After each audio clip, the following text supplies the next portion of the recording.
Hello and welcome to Planet Hope, the magazine that follows the progress made towards the UN's Millennium Development Goals. Well, this week we head to Burkina Faso, the largest producer of cotton in sub-Saharan Africa. Well, here there are two main types of the plant, the conventional one, then there's the genetically modified version, which the country began using in 2008. The main cotton producing company there, Sofitex, has made an agreement with the American giant Monsanto to develop this GM seed. Now, some farmers who've used it say that it's been a big success that provides a larger crop needing less amount of work. But there are others who say it's an expensive mistake. Our reporters Pauline Godard and Julien Sauvager have more. You reap what you sow, so choosing the seeds proves a hot topic here in Burkina Faso. From one village to another, opinions are divided over which grain to grow. The conventional crop or genetically modified variety, called BT cotton. There is no advantage. We have been in debt twice because of GM crops. The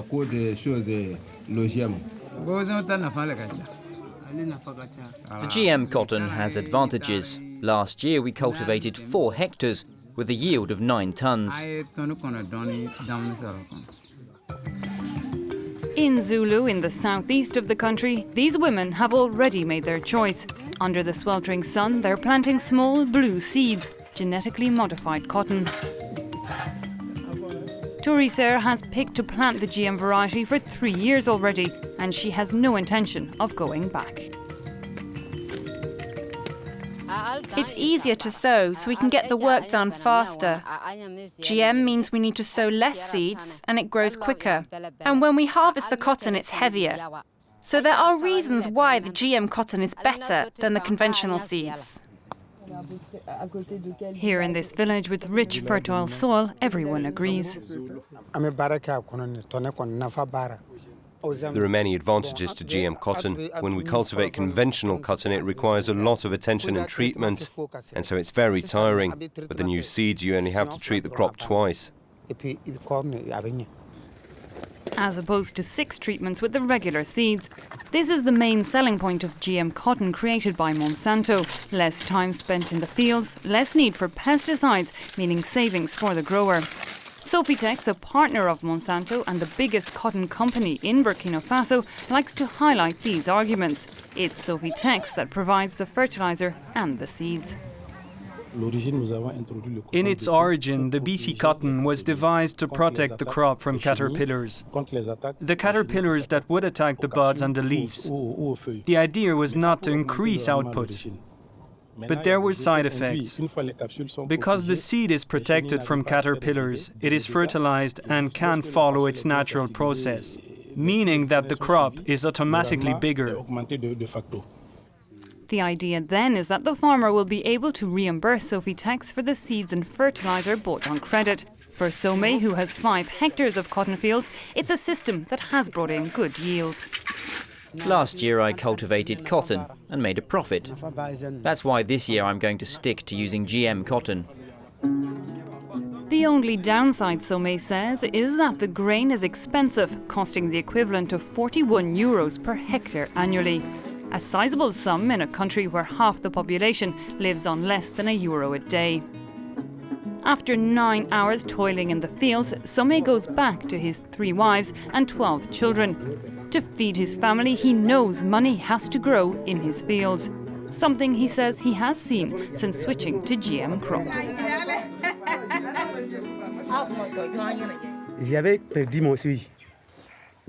I lost money in conventional cotton. I grew it twice and I didn't make ends meet.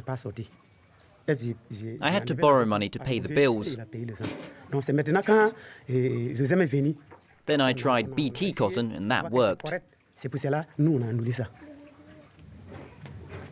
More than feeding his family, Some has been able to buy this motorbike with cotton funds. He's also been able to send his 4 youngest children to school, an increase in income enjoyed by many in the region.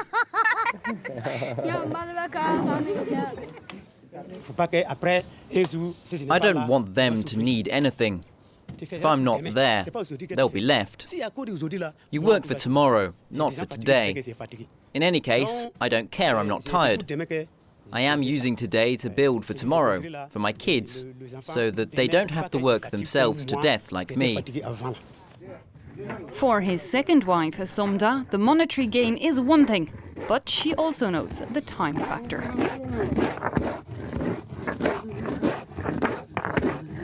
With GM cotton, I don't have to keep going back into the fields to pull up any weeds. I just go back to add some fertiliser. Today, all are convinced, but back in 2008, when it was first introduced, there were more than a few raised eyebrows here. In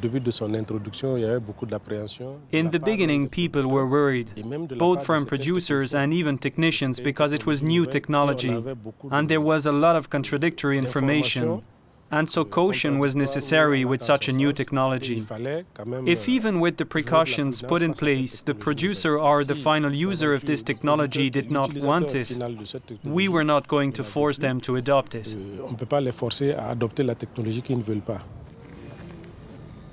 The genetic modification cannot be seen to the naked eye when looking at the final product.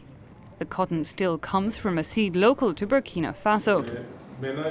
But this seed is impregnated with an American gene, an addition checked for here in this laboratory. Monsanto, which provided the seeds, the technology, told us that the seeds were enriched with two proteins. Proteins that would fight off insects, as it's written here on the bag.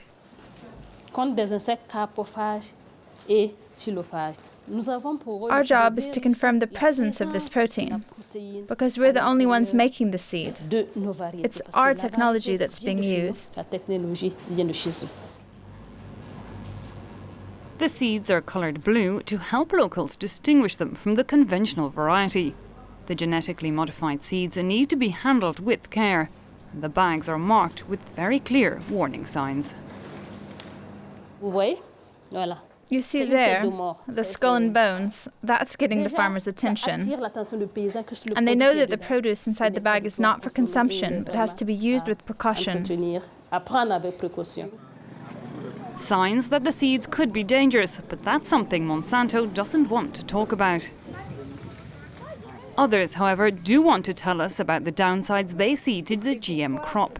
In the village of Datomo, many have tried the BT cotton, but to no avail. In this less fertile land, it seems the seeds just don't want to grow. Their failure fueling the fight against them. Ousmane de Tiandre Beogo has set up an agricultural trade union to try and spread the word about the potential danger he sees in the crop.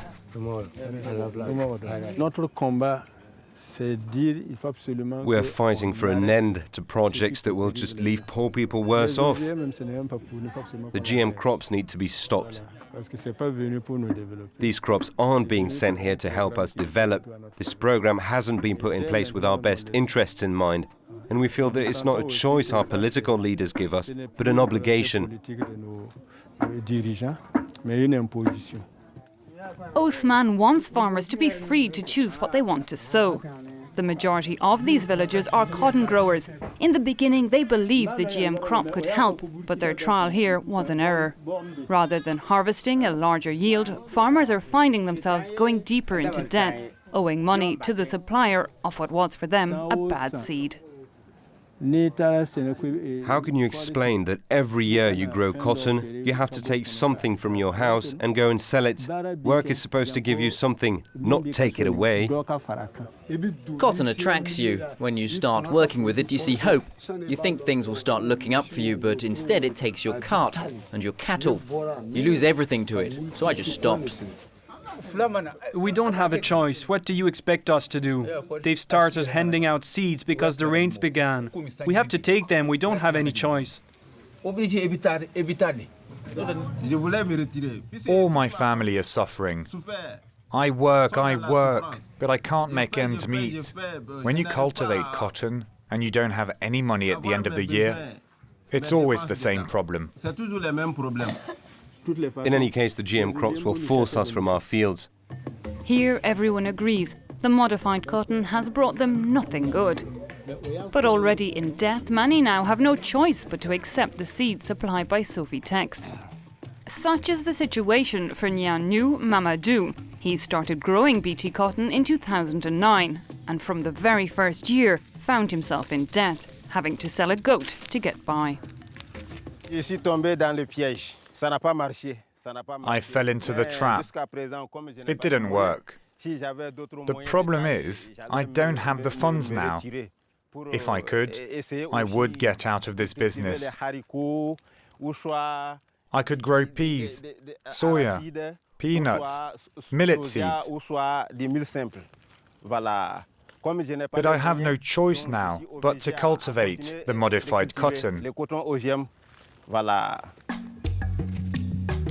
This year, he's going to sow 2 hectares of it. His hope being that he will finally see a harvest to allow him feed his family at least. Genetically modified cotton, a crop also covering fields in South Africa, Egypt and Kenya. Opted for by all in the bid to reduce poverty.